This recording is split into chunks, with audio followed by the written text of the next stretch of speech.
our guest speaker for today, our brother in Christ, Dr. Jose Gonzalo Ditsing. Let's give him a virtual clap. Brothers and sisters, welcome po natin si Brother Doc Ditsing. Doc, the floor is yours now. Thank you. Hello. Thank you, sis. Good afternoon, everyone. Sa ating mga kasamahan sa Catholic Faith Defenders. Thank you for inviting me to speak. No? It's a great honor na nagtiwala kayo sa akin na magbigay ng lecture tungkol sa kay Mama Mary about perpetual virginity. Okay. So let us start.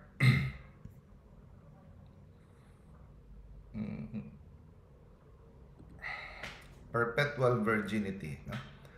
So, matagal na itong topic na ito. Alam na natin to mula pagkabata pa natin na si Mama Mary ay nanatiling virgin, no? Birhen. Meron tayong apat na Marian dogma. Dogma, no? I-define natin mamaya, mga kapatid, kung ano yung dogma. So, ang apat na dogma ay si Mama Mary ay Mother of God. Number 2, siya ay Immaculate Conception, no? Siya ay pinaglihi na walang kasalanan. Perpetual virginity, ito yung i-discuss natin ngayon. At pang-apat na dogma, siya ay assumed into heaven. Hindi nasira o nalalanta yung anong katawan niya. Ang pati katawan niya ay nadala sa langit. Okay, ano yung dogma, mga kapatid? Ang dogma ay tungkol ito sa mga pananampalataya natin at sa morality na kailangan nating Recording in progress. Hindi natin pwede itong suwayin. Pag sinabing dogma, lahat ng Katoliko ay dapat natin itong yakapin at paniniwalaan. Ito ay ipinahayag ng Diyos, no?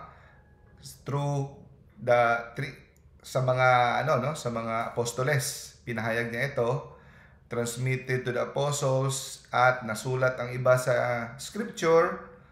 Ang iba naman na hindi nasulat sa scripture ay andun sa sacred tradition. Okay? Tapos ito lahat ay dinefine ng ating simbahan.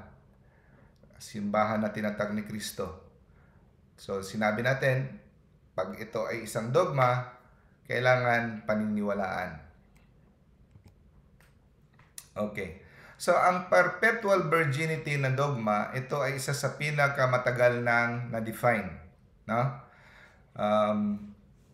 Ito ay tinuro ng mga earliest church fathers, including Tertullian, St. Canisius, St. Ambrose, St. Augustine, etc.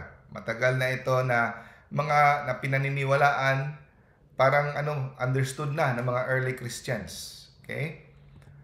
For example, yung the dogma of Mary, the Mother of God, or Theotokos, the God-bearer, ito ay dinefine na dogma na sa Council of Ephesus 431 AD. Okay? Ipapaliwanag lang natin, okay, na pag sinabing dogma at dinefine ang isang dogma, may sinabing petsa like ito 431, hindi ibig sabihin na doon na panahon inimbento ang turo na yon. Okay? Ang ibig lang sabihin ng petsa na yan, yun formally na ipinahayag sa buong simbahan kung ano yung dati pang pinaniniwalaan ng mga early Christians. Kung sa ano pa, alam na ng lahat. Pero nilagay lang into writing, formality, na ito plastado, okay? Officially, okay? So, walang walang confusion. Yung Assumption of Mary naman, na dogma, ito ay dinefine ni Pope Pius the 12th. 1950. Okay? So again, papaliwanag natin na hindi ito nagsimula, ang turo na ito 1950 lang. Ito ay pinaniwalaan na si Mama Mary ay pinaglihi na walang kasalanan even during the time of the apostles. Dito lang naisipan na ilagay formality, no? And kasi ang sinasabi ng ibang mga sekta, 1950 nyo lang yan, inimbento ang turo na yan. Okay? So, hindi yan.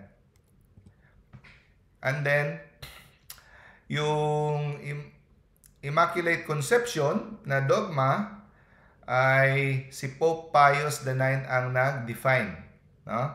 Sa kanyang encyclical na Ineffabilis Deus, December 8, 1854. Mas nauna lang yung Assumption of Mary, 1950. Tapos yung Immaculate Conception,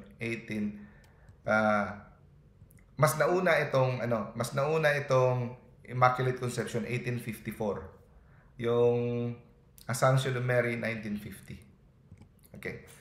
So, punta tayo sa perpetual virginity. Okay? Dali lang ha. Okay. So, ito ay dinefine 553 AD.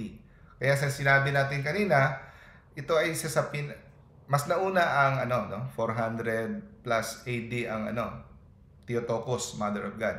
553 AD dinefines sa 5th Ecumenical Council in Constantinople ang dogma of Mary ever virgin or a Parthenos. After 100 years, 1 century later, si Pope Martin I, mas pinaliwanag niya na ang ibig sabihin ng ever virgin ay birhen siya nung siya ay nagdalang tao during sa kapanganakan at after sa pagpanganak niya kay Kristo hanggang sa kanyang kamatayan, siya ay nanatiling birhen. So yan ang ibig sabihin ng ever virgin. Okay. So kung babasahin natin mga kapatid ang Bible, no? Lahat tayong mga Kristiyano ay nagkakaisa at naniniwala na si Mama Mary ay nagdalang tao kay Jesus na birhen. Okay, so walang pagtatalo dyan.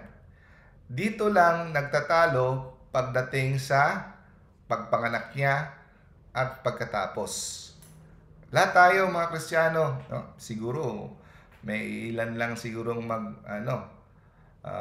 tatanggi, pero generally all Christians would agree na si Mama Mary, nung siya ay nagbuntis kay Jesus, siya ay birhen.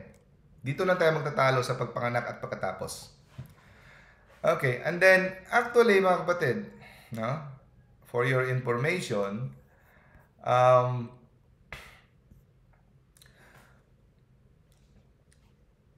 during the early years,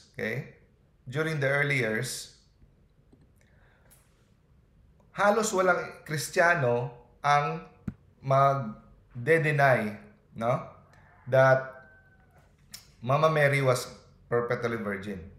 Actually, kahit mga Protestante, okay, they believe, naniniwala sila.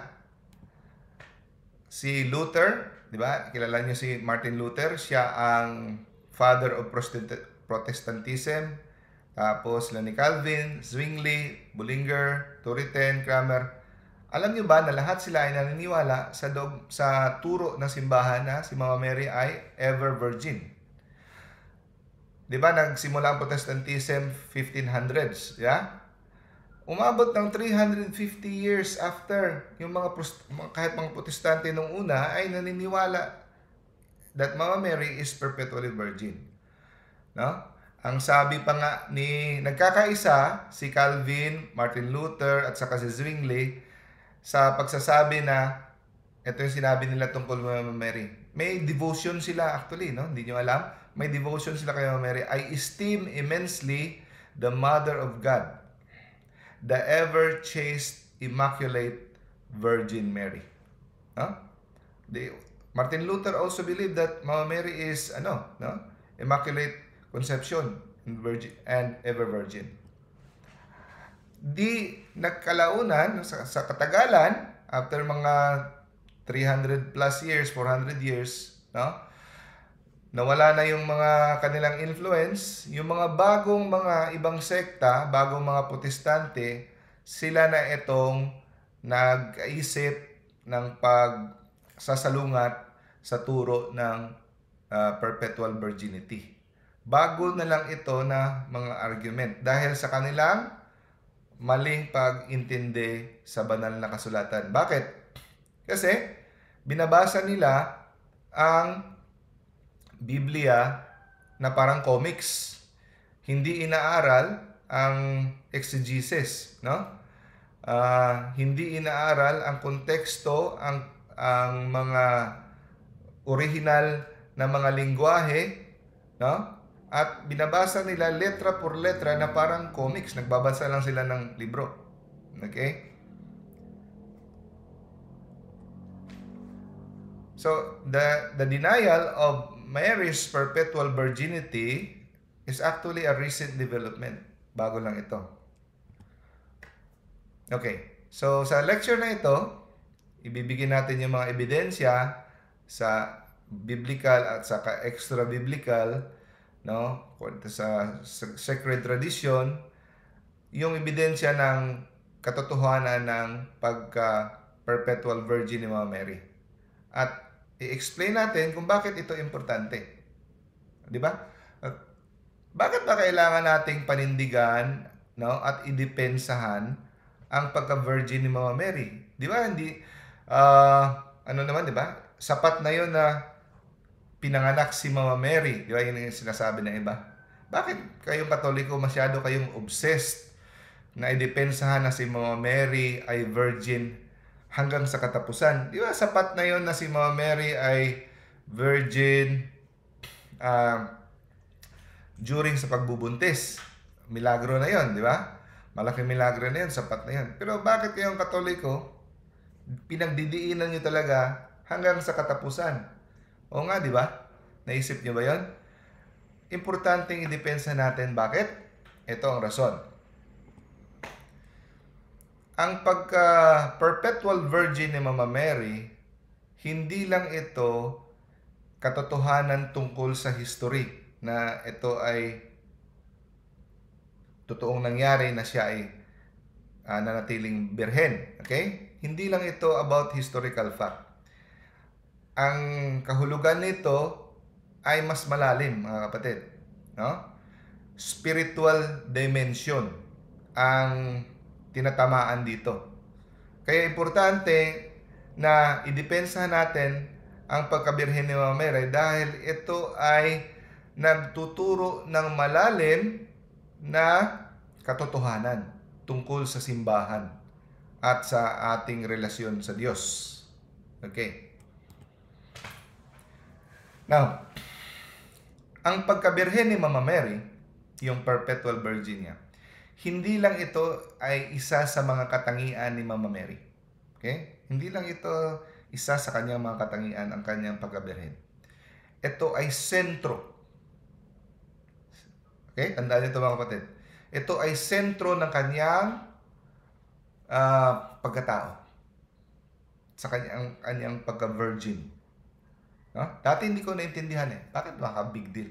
Pero nung kalaunan, naman ko, ito ay sentro. Hindi lang ito one of his attributes, of her attributes, pero ito ay the central to her identity. Ang kanyang pagka-virgin ay who she is. Yung kanyang pagkatao talaga. Ang pagkasya. Hindi lang sa kanyang pisikal na katangian, kundi spiritual. Okay? Dahan-dahan nyo na naintindihan. Let's go further. Si Mama Mary ay meron siyang integridad or integrity na wala sa kahit anong tao sa buong mundo. Mula pa kay Adan at kay Eva, etong integrity na ito, no? Ang kanyang pagkabanal hindi mo makikita sa lahat yung kanyang pananampalataya at buong pusong binigay ang lahat sa Diyos.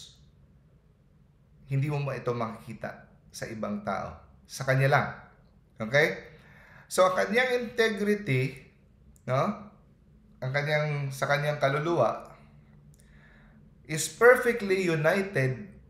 Nagkaisa ang kanyang kaluluwa, ang kanyang integrity sa kanyang katawan. Okay? Nagkaisa. Walang hidwaan. 'Di ba sa atin, naghihidwaan pa yung ating spirit at saka flesh, 'di ba? Gusto ng spirit natin, kaya sinasabi natin, the spirit is willing, no? The flesh is weak. Saka kay Mama Mary, walang ganun. They are perfectly united. Yung kanyang body at saka yung soul. So, kanyang integrity ay na-express sa kanyang katawan. Kaya gusto natin magdasal, pero yung flesh ayaw. Gusto natin mag-fasting, pero yung ayaw, di ba? Pero kay Mama Mary, yung kanyang kaluluwa is totally all in all for God. Consecrated. No? Consecrated. Binigay niya lahat. No? Hiniwalay niya, binukod niya para sa Diyos. So, hindi lang kanyang kaluluwa, kundi kasama ang kanyang katawan. Okay? So, ang kanyang perpetual virginity, ang kanyang pagkaberhen, ito ay nagpapahiwatig ng kanyang walang katapusang consecration to God. So, perpetual, meaning walang katapusan. So, ibig sabihin, yung kanyang virginity ay perpetual rin. Kasi walang katapusan ang kanyang pag-consecrate sa kanyang sarili kay God. Okay? So, itong turo na ito about perpetual virginity is important, napaka-importante dahil ito ang katangian ni Mama Mary at ito ay nagsisimbolo ng katangian ng simbahan. Di ba? Siya ang modelo ng simbahan, si Mama Mary. She is the mother of the church. At siya ang modelo ng perpektong simbahan. Okay? So, makikita natin ang lengguwahe ng Biblia maya-maya. Okay? Tingnan mo yung Ephesians chapter 5 verse 23. Okay? Pansinin niyo yung words sa Bible. Ginagamit parati. Si Saint Paul ang nasalita nito. No?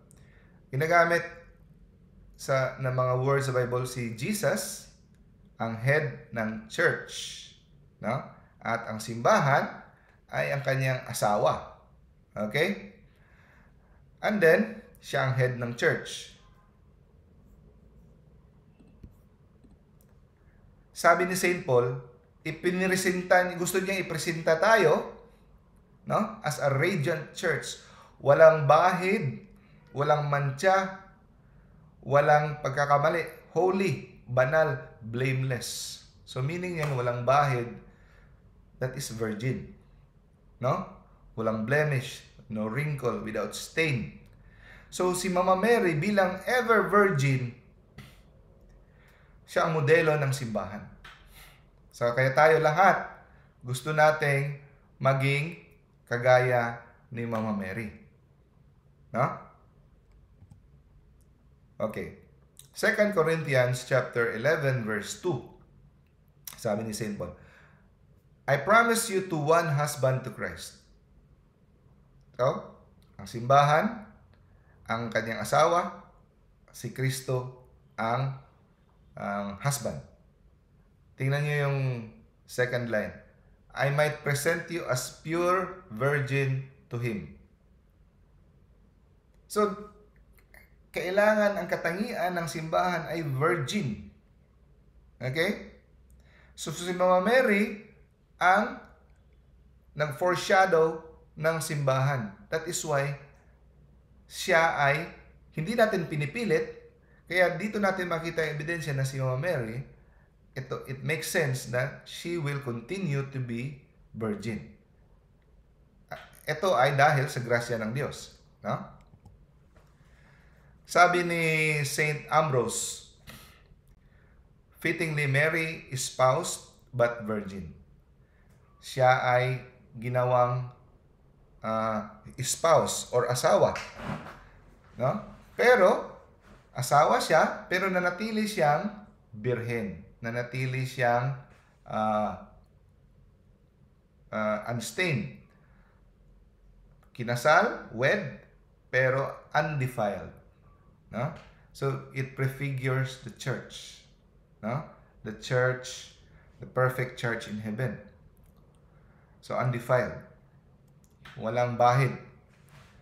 Tingnan nyo yung example ni Jesus. Kahit sa Bible, sabi the kingdom of heaven, the kingdom of heaven is like the 10 virgins. Di ba ginamit niya sa parable? Virgin. Bakit virgin? Kasi yan ang gusto ni Jesus na iaalay natin. Kaya yung mga sila ni Saint Philomena, Saint Agnes, yung mga holy virgins, inaalay nila, big deal kay Jesus yan. Big deal kay God. That you offer yourself. No? Dito natin makita na although pareho lang na tayo ay may kanya-kanyang mga role, may pamilya, no? Pamilya, ang iba religious, pero sa mata ng Diyos, mas malaki ang puntos if you offer yourself as perpetual virgin, kagaya ng mga saints na ito. Kaya hanggang ngayon, grabe ang milagro na dinudulot nila ng Saint Philomena, Saint Agnes, mga first, second century na mga saints. Kasi, because binigay nila buo. Big deal kay Lord ang pagiging blameless, without blemish, virgin. So, to meet the bridegroom. Sino yung bridegroom? Si Jesus. So, yun parati ang lingwahe ng Biblia. Virgin. Okay? So, kaya sa pagpanganak ni Mama Mary, no, hindi lang sa pagbubuntis, kailangan niyang manatiling hindi nasira ang kanyang integridad. No? Kagaya ni Jesus. Pwede ba yon? Yes, by miracle. Kagaya ni Jesus sa resurrection. Sarado ang pintuan, pero nakapasok siya. No? At kinausap ang kanyang mga disipulo. Di ba? So, hindi imposible sa Diyos na the virginal integrity ni Mama Mary ay mapapanatili niya. Nagawa nga niya na pumapasok sa pintuan na walang Ang explanation ng mga church father, kagaya ng ilaw na lumulusot, pumapasok, lumulusot sa kabilang parte na hindi na sinisira ang glass. No? Just like the light, Jesus is the light. No? It passes through the glass without harming the glass. Ito yung explanation ng mga church fathers. At sabi ni Saint Ambrose, no? Merong mga sinapupunan, no? Ang ibang mga sinapupunan ay hindi parating sarado. Pero merong isang sinapupunan na dapat parating sarado, na hindi pwedeng bumukas.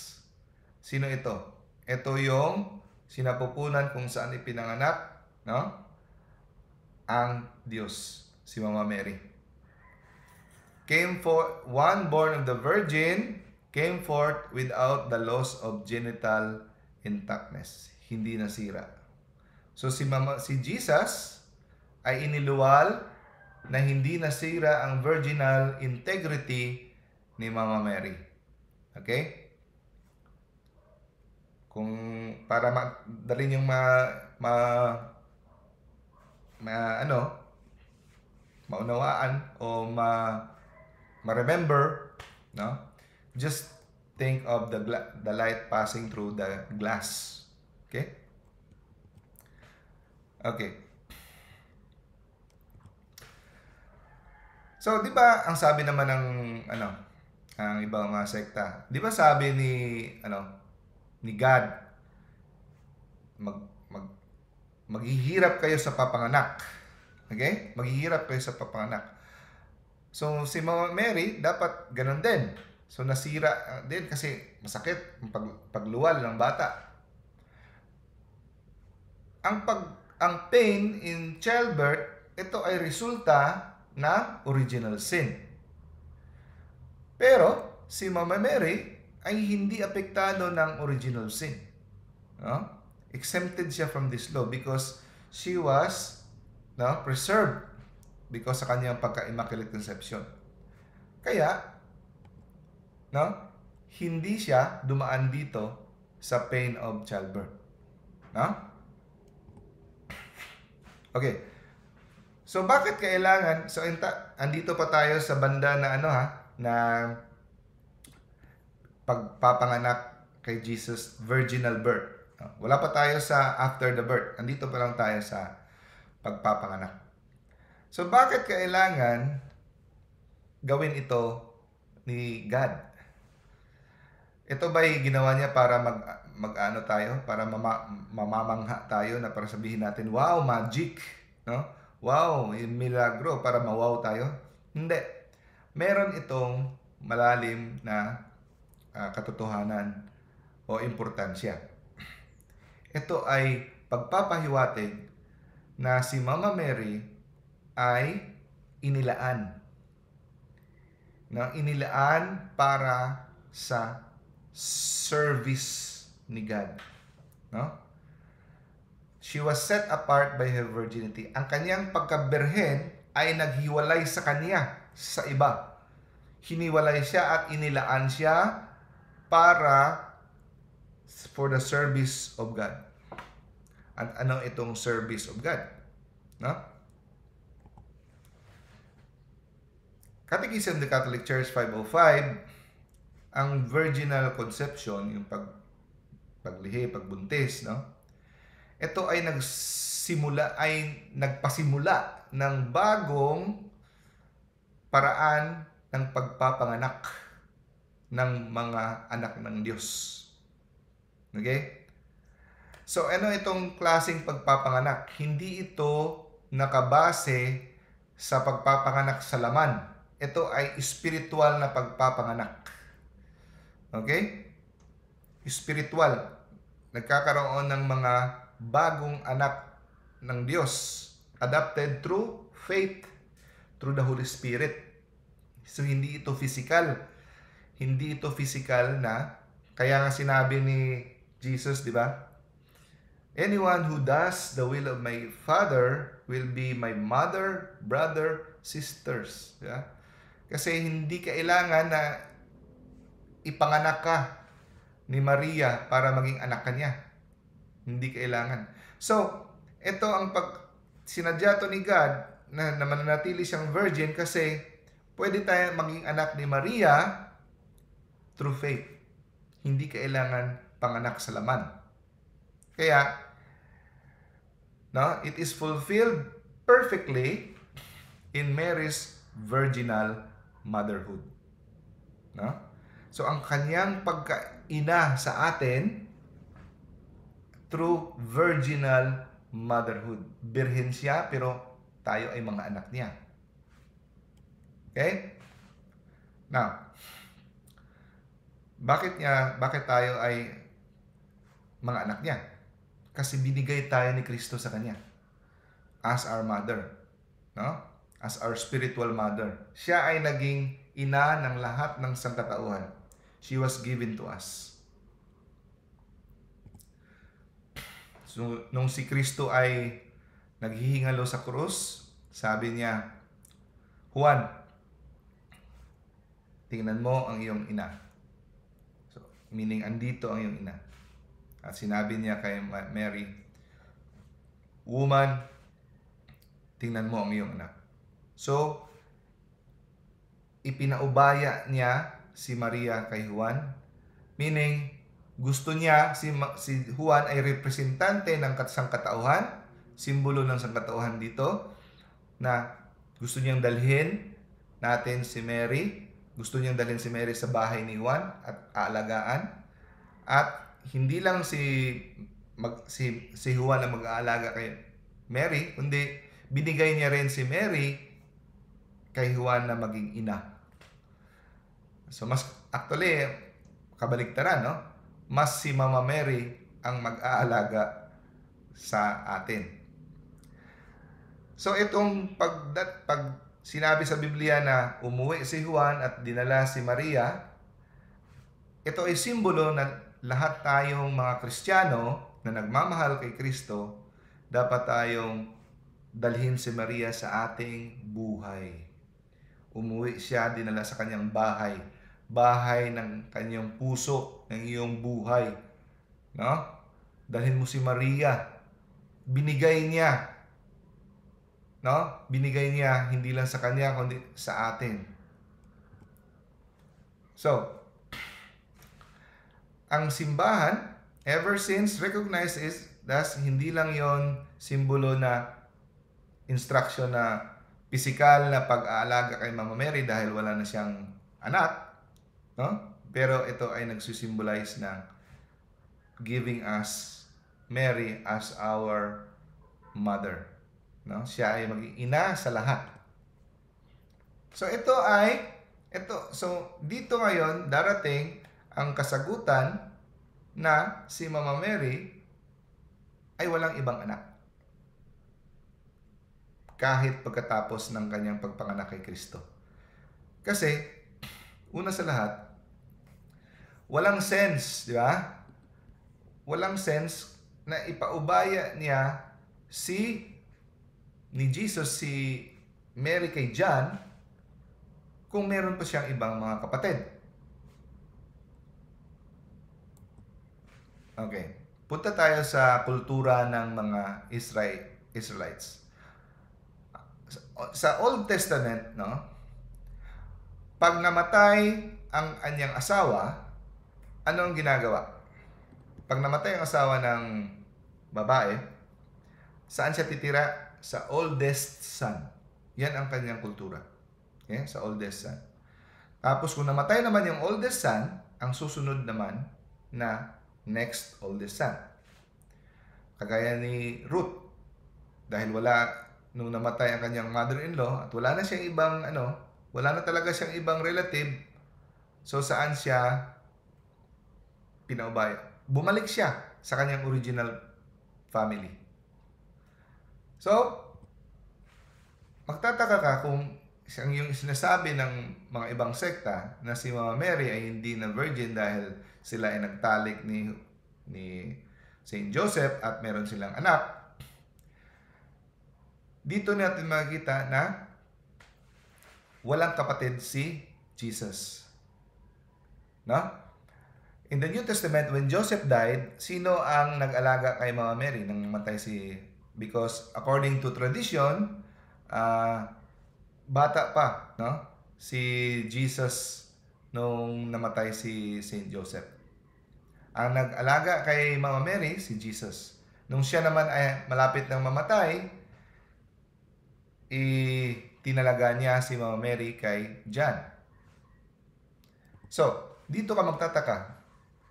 Bakit hindi niya malaking kalapastangan sa kanilang kultura at sa kanilang batas na ipapaubaya niya sa ibang tao kung meron naman siyang mga kapatid? Di ba? Okay, so nasagot na natin yan. Punta naman tayo sa issue na sinasabi ng ating mga kapatid, the word until, hanggang. Okay? So, ito yung paboritong verse ng iba nating mga kapatid sa ibang sekta na ginagamit nila na nagpapatunay na pagkatapos ipanganak si Jesus ay sila ay nagkaroon ng pagtatalik dahil ang salita na ginamit ay until. Joseph had no relations, so meaning hindi sila nagsiping, hanggang ipinanganak si Jesus. So ang kanilang konklusyon, dahil yun ang ginamit sa Biblia na salita, hindi sila nagsiping o hindi sila nagkaroon ng relasyon hanggang ipinanganak si Jesus. Ibig sabihin, ang kasunod nun, meaning to say, pagkatapos nun, ay nagkaroon na sila ng pagsisiping. Okay? Yun ang kanilang logic. Ito ang resulta, mga kapatid, pag binasa natin ang Biblia na parang comics. Kaya yun, kung may nagrereklamo sa akin sa mga comments, yun na lang ang sinasagot ko, hindi ko na pinapahaba. Bakit? Hindi naman nila babasahin yung comment.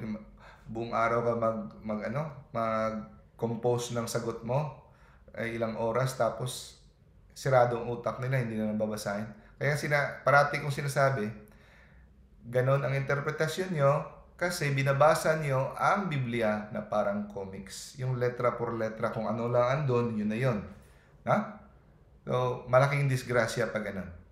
So, dahil sinabing hanggang pinanganak si Jesus, wala silang pagtatalag, so, ibig bang sabihin, automatic, nagsiping na sila? Hindi po. Ang hindi nila alam, pag ginamit ang word na until or heos, hindi ibig sabihin pareho ang paggamit natin sa word na ganyan, pareho sa atin ngayon. Iba ang paggamit ng until na word nung una, lalo na sa kanilang kultura. So, si Saint Jerome, isa sa mga nag-defend ng perpetual virginity. So, sinabi natin, generally, halos lahat ng mga Christians, early Christians, they believe in perpetual virginity.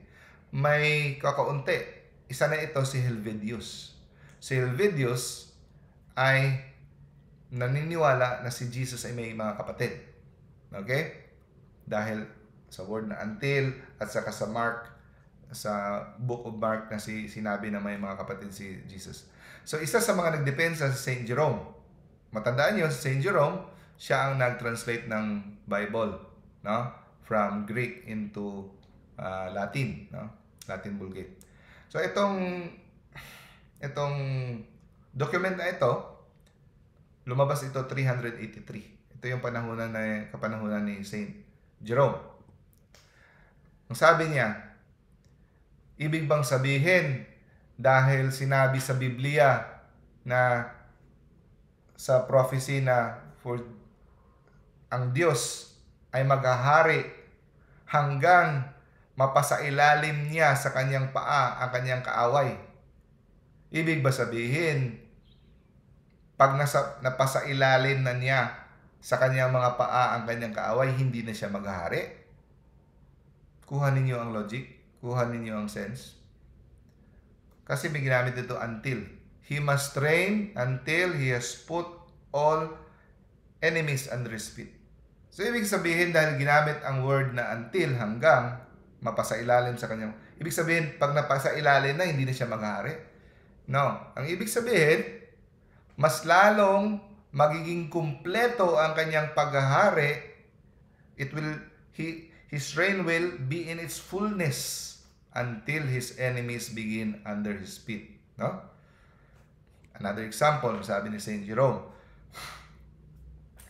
Nung doon sa Salmo, sinabi ni David, our eyes look unto our God until He have mercy upon us. Titingin kami, ang mga mata namin ay parating nakatingin sa Diyos, hanggang makakatanggap kami ng awa. Ibig sabihin ba, pag nakatanggap ka na ng awa, hindi ka natitingin sa Diyos? Kuha ninyo? Titingin na lang tayo sa lupa. Another example, si Michal. So Michal or Michal, anak ito ni Saul, di ba? Tapos di ba nagsayaw-sayaw si Haring David na parang baliw, nakahubad pa nung pagdating ng Ark of the Covenant. Dahil sa may sinabi siyang masama against David, dahil napahiya siya, pinarusahan siya ng Diyos. And sinabi, Michal was childless until her death. So hanggang siya ay namatay, hindi siya nagkaanak.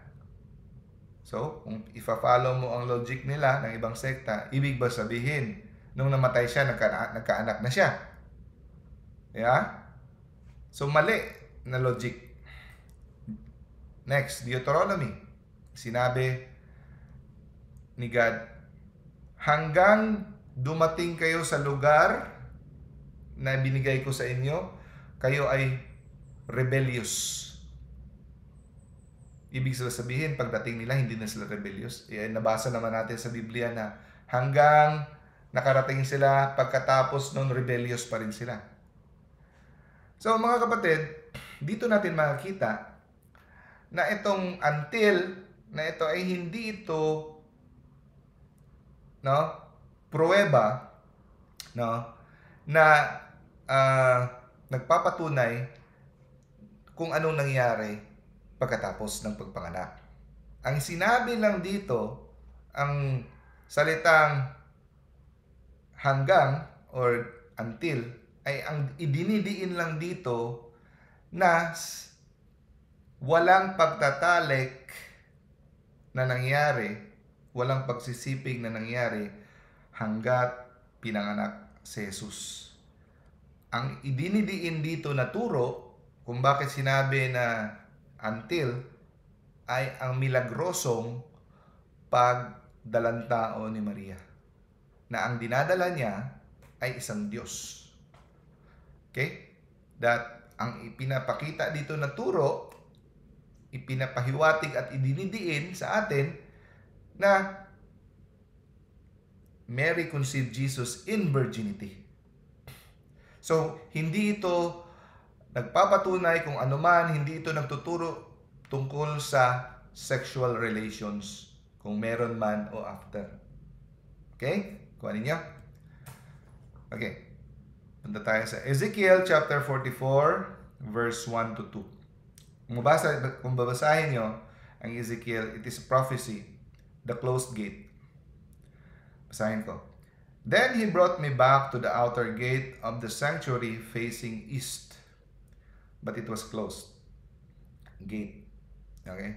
Sirado. The Lord said to me, this gate must remain closed. Ito ay nagpapahiwatig. Ito dapat manatiling sarado. Itong gate na ito. At hindi ito dapat bubuksan. So dito natin kinukuha isa sa mga proof natin, perpetual virginity. Hindi ito dapat bubuksan at walang dapat papasok dito dahil ang Diyos ay dumaan dito. Kaya ito ay mananatiling sarado. Okay? So gusto niyo ng biblical proof? Ito biblical proof. Ito ay dapat mananatiling sarado dahil dumaan dito ang ating Diyos, Diyos ng Israel. Okay? Kaya hindi sila, so dito natin makita na iniwasan talaga nila at hindi talaga pwedeng magtalik si Maria at saka si Saint Joseph dahil ang kanyang virginity ay sentro ng kanyang pagkatao. Okay? At ito ay taliwas sa kanyang pagkatao kung ito ay sasalungitan niya. At isa pa, si Maria ay simbolo ng Ark of the Covenant. Mary is the new Ark according sa Bible. Diba? Siya ay nagfo-foreshadow ng Ark of the Covenant. So ano ba yung Ark of the Covenant? So, ano bang laman ng Ark of the Covenant? Bakit napakabanal ng Ark of the Covenant? Alam niyo naman yung Ark of the Covenant, di ba? Ito yung parang square na kahon na merong cherubim na anghel, tapos binubuhat, dinadala kung saan man sila pupunta. Lalo na pag mga digmaan, nananalo sila pag andyan. Pag wala, hindi na nadala, natatalo sila.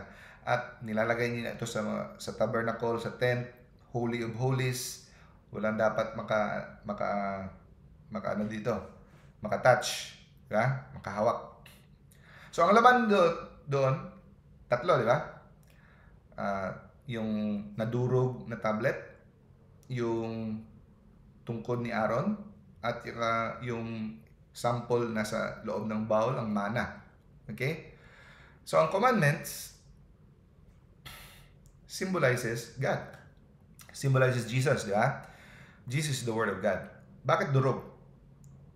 Durog symbolizes na Jesus was broken, meaning when He was crucified. He was broken, He was killed. Okay, durog. Ang rod, yung tungkod, symbolizes the authority of Christ. It symbolizes the authority of Christ. And ang mana, the bread of life, Jesus is the bread of life that come from heaven. So lahat ito nagsisymbolize kay Christ. So saan ba nilagay si Kristo? Okay. Divine mercy.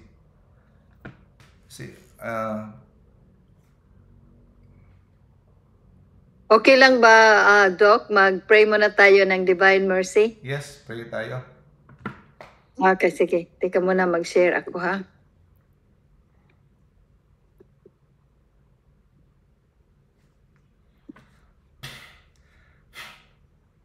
Saan na ba ako ngayon? Ay, hindi pala.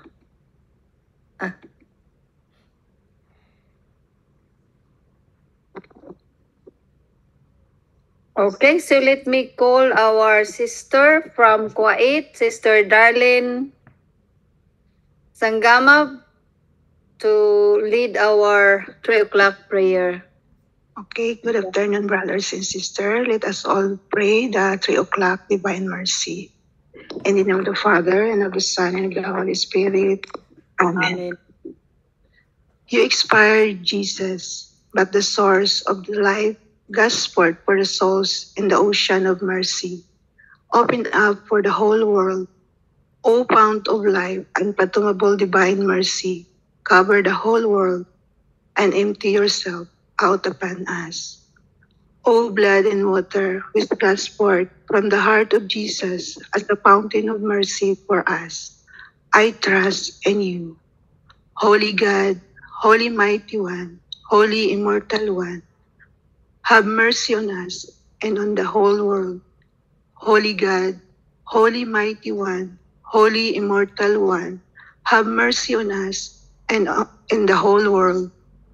Holy God, Holy Mighty One, Holy Immortal One, have mercy on us and the whole world. Jesus, King of mercy, we trust in you. In the name of the Father, and of the Son, and of the Holy Spirit. Amen. Amen. Thank you, Sis Darl. Okay, Doc. You can continue now. Okay. Thank you, sis. So, ang tatlong laman ng Ark of the Covenant is Jesus. Nagre-represent kay Jesus. So, sino ba ang nagdadala kay Jesus ngayon? Si Mama Mary. Andun sa kanyang sinapupunan sa loob niya. Matandaan natin na si Mama Mary ay yung Ark of the Covenant is very holy. No? Very, very holy.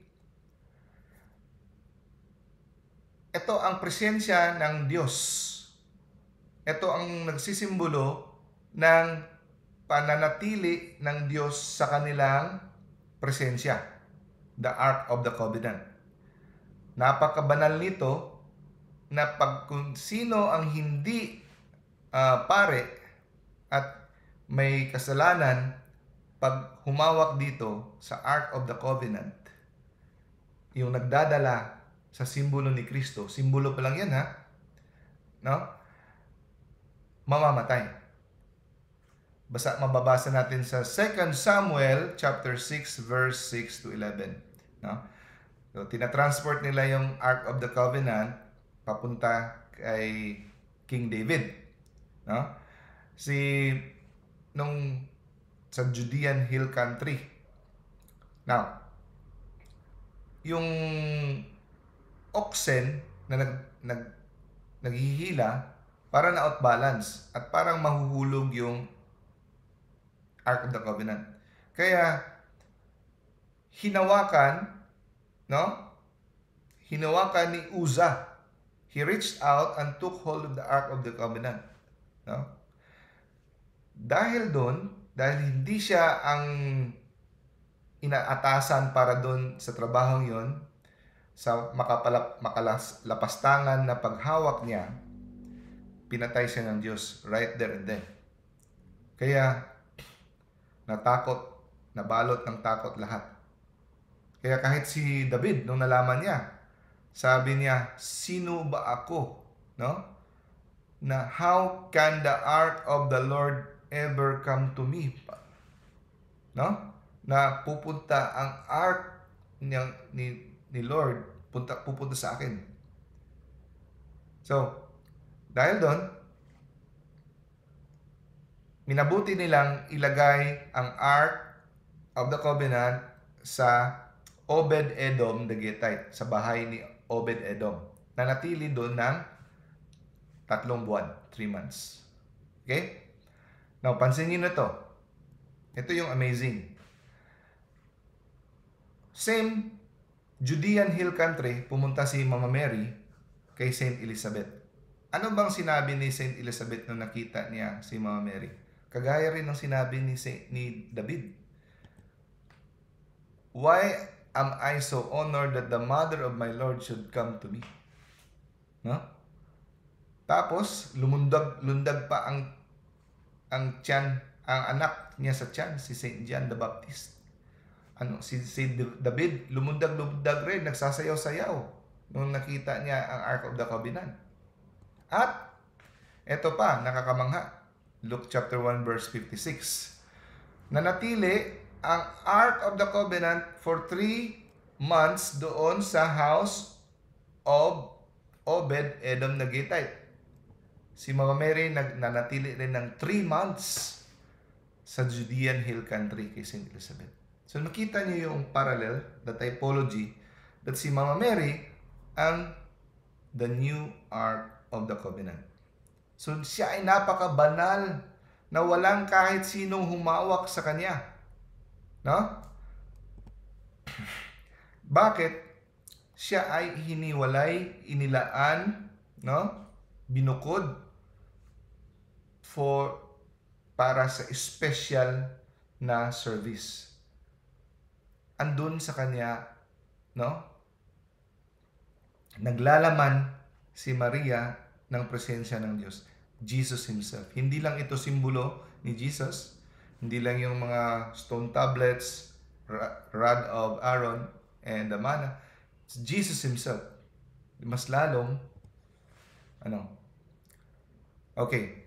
Now, are you familiar with the Proto-Evangelium of James? Ito ay sinulat around 120 AD. Yung mga parang bago pa lang namatay si Mama Mary. Ito ay hindi kasama sa list ng Bible. Hindi siya na-include sa canon ng Bible. Pero ito ay importanteng extra-biblical resources ng sacred tradition. No? Dito natin nakuha sa Proto-Evangelium James ang informasyon na ang pangalan ng nanay at tatay ni Mama Mary, si Saint Anne at saka si Saint Joaquin. Yun. Marami tayong mga information na nakuha sa Proto-Evangelium James. Okay? So, according sa Proto-Evangelium na ito, si Mama Mary is a consecrated virgin. Bata pa lang siya. Kinonsecrate na siya para kay Lord. So, para magserbisyo sa templo. Okay? Meaning, buong buhay niya, she will be a perpetual virgin. ang tanong ng mga kapatid nating mga ibang sekta. O sige, pagpalagay na lang natin na si Mama Mary ay naggumawa ng perpetual virginity, no? Vow of virginity. Bakit pa siya ibinithrow kay Joseph? Bakit pa siya ginawang pagiging asawa ni Joseph? Di ba? Ano ba kayo mga Katoliko? No? Napaka-conflicting naman kayo. Sabi niyo, vow of virginity, bakit siya ibithrow? Alam naman nila, di ba? Parang conflict naman yata yun, di ba? Ang sagot dyan, mga kapatid, sa panahon, sa first century, sa panahon nila ni Mama Mary, hindi pa common ang consecrated virgins. Hindi pa common. Pero it exists. Meaning bago pa lang. Bago, hindi pa uso. Andyan siya, konti pa lang at hindi pa masyadong malawakang accepted or hindi pa malawakang ng common, no? Common practice. Pero it existed. Now, nung lumaki na si Mama Mary at naging dalaga, so meron siyang monthly menstrual cycle. So sa batas ng mga Hudyo, pag ikaw ay nagkaroon ng menstrual cycle, niregla ka, unclean ka, hindi ka pwedeng mag-serve sa temple. So lalabas ka sa temple, hindi ka pwede dyan. So, during the time ng kanyang menstrual period, dapat siyang i-entrust sa isang guardian, male guardian. So, dun siya titira sa bahay ng male guardian. Okay? Now, kaya lang, problema, hindi pwedeng titira sa isang bubong ang isang babae at saka isang lalaki na hindi kasal. So, kailangan nilang ikasal. I-betroth. Pero, hindi sila pwedeng magsiping because he is in trust. So, alam ni Joseph na siya ay perpetual, itinalaga lang sa kanya for protection. No? At hindi sila pwedeng mag-marital relation. Yan ang nakalagay sa Proto-Evangelium. Now, so ibig sabihin, si Mama Mary ay itinalaga kay Saint Joseph for the purpose of protecting her virginity. Para ma-ensure, ma-protect ang kanyang virginity. Ang purpose ng kanilang pagpapakasal ay para maging legal ang kanilang pagsasama sa isang bahay. And also, okay, ang batas ng Jewish law nung una, pag ang isang babae ay nabithrow sa isang lalaki at during sa kanilang pagsasama, betrothal, mabubuntis siya. Ibig sabihin na itong babaeng ito nakipagsiping sa ibang lalaki. Di ba? Ako nga, pinoprotektahan ko, no? Yung dangal, tapos ikaw mabubuntis, di ba? So, ang batas dito, pag siya ay naging nabuntis na, naka-experience ng pagbubuntis, mas lalong hindi mo pwede nang pakialaman ever ang babaeng yan. Hindi mo na siya pwedeng, hindi ka na pwedeng magkaroon ng sexual relation sa kanya pag siya ay nabuntis na ng ibang tao. Yan ang batas nila. Okay? So, ang gagawin mo, pwede mong in silence, hindi mo ipapaalam, sikreto mo lang na paalisin siya, or pwede mo siyang ipa-death sentence by publicly condemning her. No? Pero, alam naman natin, sa Bible sinabi, dahil si Jose ay isang matuwid na tao, mas pinili niya yung secret putting her away para hindi mapahiya at patayin si Mama Maria. Pero, tingnan mo dito mga kapatid.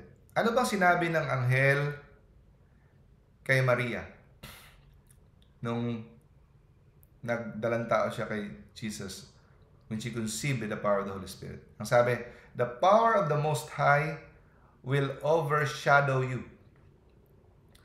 Alam niyo ba anong ibig sabihin ng overshadow? Ito ay parang, in other words, marital relationship. Parang hindi naman siya sexual, kundi intimate relationship. Overshadow. Parang isang tao, in-overshadow niya ang power ng isang babae. So meaning, si Maria ginawang asawa ng Diyos. The Holy Spirit has espoused Mary. So, nabuntis siya. Dala-dala ang anak ng Diyos. Okay? Siya ay hiniwalay. No? Hiniwalay, binukod para sa purpose.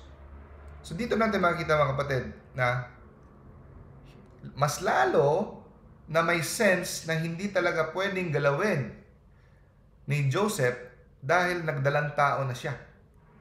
No? Nagdalang tao na siya galing sa ibang tao. It just so happened, no physical relationship ang dinadala niya ang anak ng Diyos.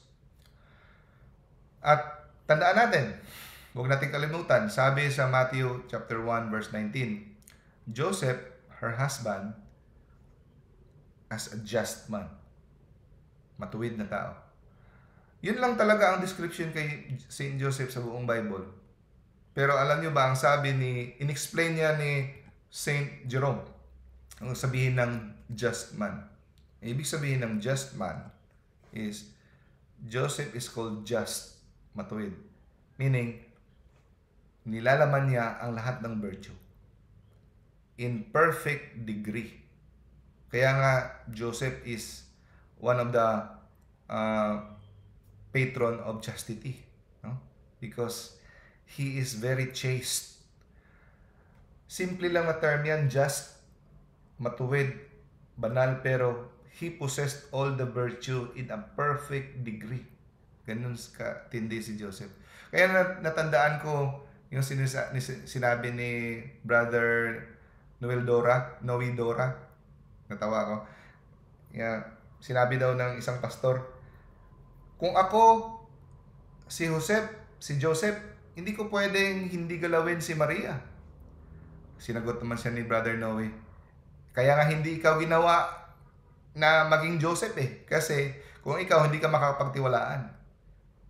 So, in relation to this, si Joseph ang binigay itinalaga dahil because he possessed all the virtue.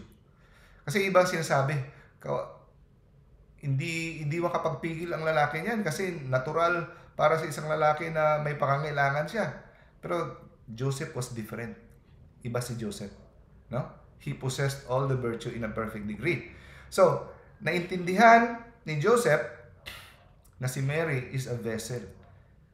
Naglalaman at hiniwalay para kay God. Hiniwalay siya for the service of God, no? Kaya kung ating iisipin na si Joseph ay ginalaw niya si Maria, na alaman niya na si Maria ay hiniwalay for God, ito ay malaking kalapastangan, irreverence. Kahit mga Protestante na sa panahon nila ni Martin Luther ay agree dito na it is irreverence. Hindi nila matanggap, kahit mga Protestante nung una, hindi nila matanggap na nagkaroon ng relasyon marital relations si Joseph at saka si Mary. No? Okay, next. Bakit nagulat si Maria nung sinabi ng anghel ang balita na siya ay magdadalang tao? Bakit siya nagulat? Okay, take note. Ang sinabi ng anghel, maglilihi ka, magkakaroon ka ng anak. Hindi sinabi ng anghel na buntis ka ngayon. Kasi pag sinabi ng anghel na buntis ka ngayon, hindi siya magtataka. 'Di ba? 'Di ba sumagot si Mama Mary, how can this be? I don't know man. How can this be? Diba? Sumagot siya, parang hindi makapaniwala si Maria. Paano ito mangyayari? Okay. Hindi sinabi ng anghel na buntis ka ngayon. Kasi kung sinabi ng anghel na buntis ka ngayon, hindi na magtataka si Maria. Kasi alam niya makapangyarihan ng Diyos, walang imposible. Pero, nagulat siya at nagtaka kung paano ito mangyayari. Gayong alam naman ng buong langit na inaalay niya ang kanyang sarili bilang perpetual virgin. At ito isa pa. Ba't siya magtataka? No? Ba't siya magtataka? May asawa siya. Pareho din ito sa mga pangako na binigay sa ibang mga babae like Sarah, Hannah, Shunammite. Pinarmisan sila, no, na magkakaroon ka ng anak. So, sa pagkakaintindi ng mga babaeng ito, okay, magkakaanak ako sa pamamagitan ng pagtatalik na ko sa aking asawa. Kasi may asawa ko. Si Maria, ba't siya magtataka? May asawa din naman siya. Okay? Bakit siya magtataka? Paano ito mangyayari na magdadalang tao siya? May asawa na siya. Bakit pa siya magtaka? Nagtaka siya dahil alam niyang perpetual virgin siya. Kuha ninyo? Unless she had already decided to remain a virgin throughout her life. So, hindi lang niya maintindihan paano gagawin ito ng Diyos na silang dalawa ay hindi naman sila magtatalik. Okay? Kaya hindi pinarusahan si Mama Mary. Si si Zacarias, yung tatay ni St. John, pinarusahan kasi hindi siya naniniwala sa kapangyarihan na sa kanilang pagtatalik ay magkakaroon sila ng anak kahit siya ay matanda na. Pero si Maria ay hindi lang niya maintindihan kung paano mangyayari na magkaroon ng anak na walang pagtatalik. Kuha ninyo? Kaya si Maria ay hindi pinarusahan, hindi siya naging pipi, di ba? Kasi never pa nangyari na magkakaroon ng anak na walang pagtatalik. Kasi she already decided that she already offered herself to God, no? Tapos sasabihin naman ng iba, weird, kayo mga Katoliko, weird. Pinipilit niyong normal naman talaga na ang couple, mag-asawa ay may magsisiping, no? It is weird na magkaroon ng celibacy sa couple na hindi sila magtitinginan lang sila.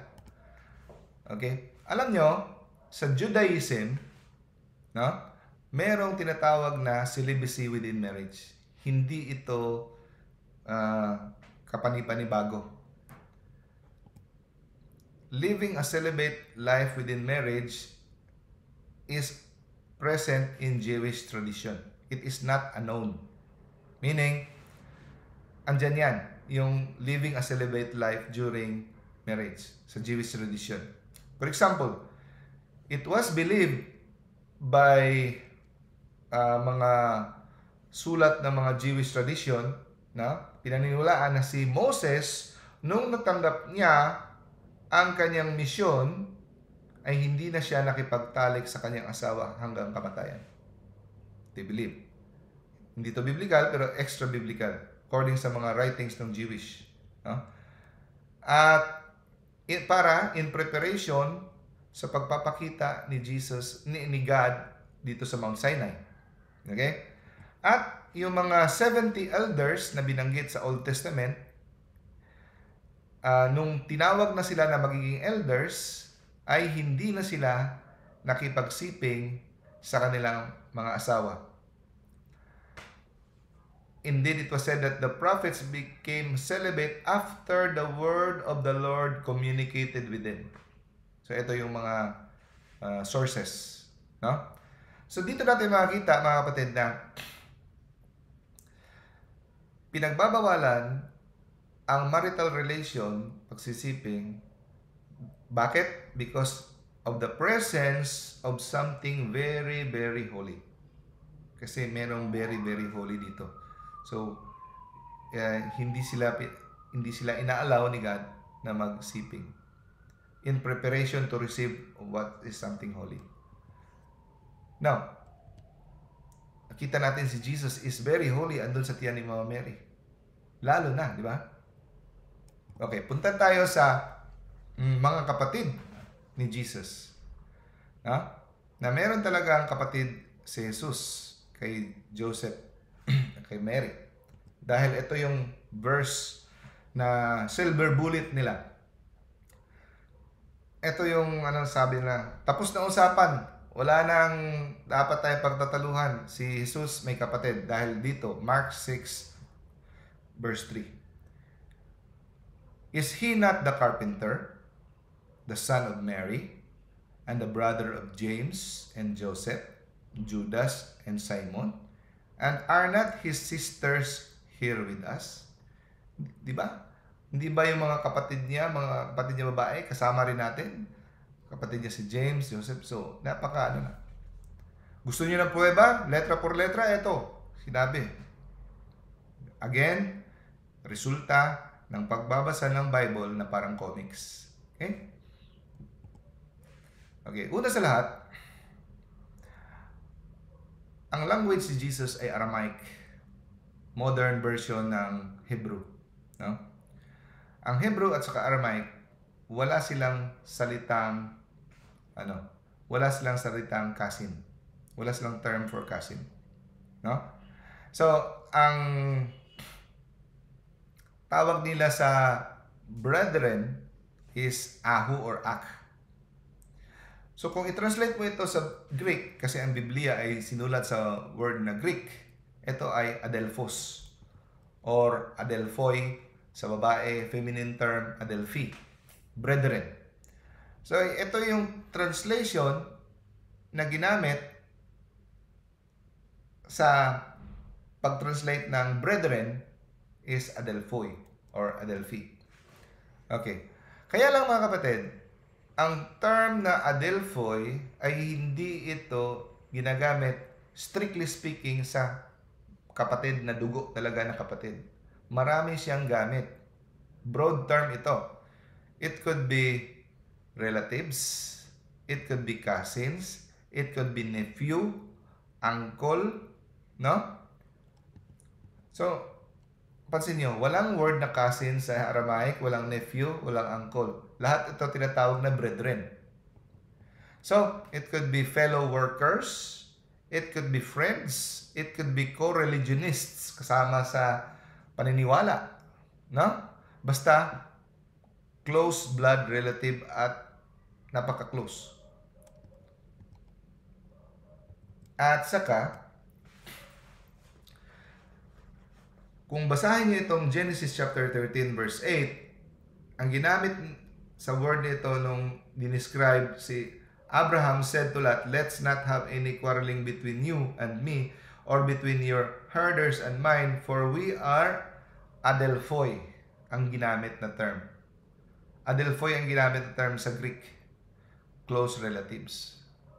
So, dito natin makikita, mga kapatid, na during this time, sa kanilang kultura, common sa isang bahay na magkakasama ang auntie, uncle, cousin live together as an extended family. So, because they live together, they're considered brethren. So, ito yung tinutukoy. So, ang sabihin nila, di ba sa Greek, meron namang specific term for anepsius, for cousin? Bakit di ginamit kung totoong cousin nga talaga sila? No? Bakit hindi ginamit ang anepsius? Ang sagot dito, pwedeng hindi naman talaga sila cousin. Again, sinabi, pwedeng mga co-religionist, pwedeng friend, pwedeng close relative. Hindi naman talaga sila cousin, no? Uncle. Kaya it is safe to use the term in generally speaking the word adelphoi to cover everything. Kasi pwede silang tawaging brethren. Okay? So, it does not prove na sila ay magkakapatid. Okay? So, ito ay dahil accepted, generally accepted ng mga tao, it could be tinake for granted ng writer na hindi talaga specific ang ginamit niya. Okay? Again, hindi rin sila pwedeng maging kapatid. May pruweba sa Biblia. Matthew chapter 4:21. Ang sinabi niya tungkol sa magkakapatid, Jesus saw these two brothers. Sino itong two brothers? Si James and Joseph. So nakita niya itong two brothers were the sons of Zebedee. Sons of Zebedee. Okay? So, proof na hindi niya ito kapatid. Iba ang tatay. At Matthew chapter 4:21, going on from there, he saw two other brothers, James, son of Zebedee, and his brother John. No? So, ito yung panahon na tinawag sila. So, dito natin makita, anak ni Zebedee. At si Jude, or Judas, or Jude. Di ba sinabing kapatid? Hindi siya pwedeng kapatid dahil dinescribe ni Jude ang kanyang sarili. Sabi niya sa Jude chapter 1 verse 1, Jude, a servant of Jesus Christ, a brother of James. Kapatid niya si James. Servant siya ni Christ, hindi siya kapatid ni Christ. No? At ibang James ito, hindi itong anak ni Zebedee. Ibang James na naman itong sinabi niya. James, son of Alphaeus. Okay? Which is the brother of Simon. So, another biblical proof. At another mga kapatid, proof na yung Maria, pag sinabing Maria, hindi ibig sabihin si Mama Mary kaagad. Kasi, merong tatlong Maria na dinidescribe sa Biblia. Mary, the mother of God, Jesus, Mary Magdalene, and Mary, the wife of Cleopas. No? Ito yung sinasabi. John chapter 19 verse 25, describe, near the cross of Jesus stood his mother, mama niya, his mother's sister, Mary, the wife of Cleopas, and Mary Magdalene. So Mary, the wife of Cleopas. Kapatid daw ni Mama Mary. Okay. So, Mark chapter 15 verse 40 sabi, some women were watching from a distance. Among them were Mary Magdalene, Mary the mother of James, the younger, and of Joseph. So, ibig sabihin, ang nanay ni James at Joseph ay si Mary, the wife of Cleopas. Okay? So, hindi ito anak ni Mary, mother of Jesus. Okay, magtataka ka. Ano bang klaseng magkakapatid? Kapatid ni Mary, si Mary, the wife of Cleopas. Pwede bang papangalanan ng dalawang Mary sa isang magkakapatid? Nakakalito naman. Again, pwede silang hindi totoong sisters. Sa brother nga, tinatawag na brother pero cousins. So, ganon dapat tayo mag-intindi sa Bible, no? Pwedeng cousin sila, pwedeng related. Kasi sa Jewish culture, they could play fast and loose with the terms brothers and sisters. Now, kahit nga sa son, di ba sinabi sa Biblia, John chapter 6 verse 42, is this not Jesus, the son of Joseph? Oh, letra por letra. Anak daw ni Jesus, anak daw ni Joseph si John. Anak daw ni Joseph si Jesus. Pero alam naman natin na hindi siya ang totoong ama. Okay? Next. na objection ng mga kapatid natin na may kapatid talaga si Jesus kay Mama Mary dahil tinawag siyang firstborn, panganay. Pag firstborn, ibig sabihin may kapatid talaga yan, may kasunod, no? May bunso o may pangalawa kasi firstborn. Luke chapter 2 verse 7. Mali pa rin mga kapatid. Hindi ibig sabihin na tinawag ng firstborn, automatic may kapatid. Okay? Ang ibig sabihin ng firstborn, dinedescribe ang unang lumabas sa sinapupunan. Ganon sa kultura ng mga Hudyo, ang unang lumabas, only child man yan, basta yung sinong nagbukas. Kung sinong nagbukas ng sinapupunan ng ina ay tinatawag na firstborn. At ito ay isang privileged posisyon. No? Kaya nga si firstborn binibless, siya yung binibigyan ng pabor, di ba? Being firstborn. Now, kaya nabasa doon sa example, extra biblical source, sa isang puntod ng isang babae, no? Greek tomb nakalagay doon. Namatay siya dahil sa papanganak niya. Namatay siya dahil sa childbirth. Ang nakalagay sa kanyang puntod, in the pain of delivering my firstborn child. So bakit niya tinawag na firstborn child namatay na siya?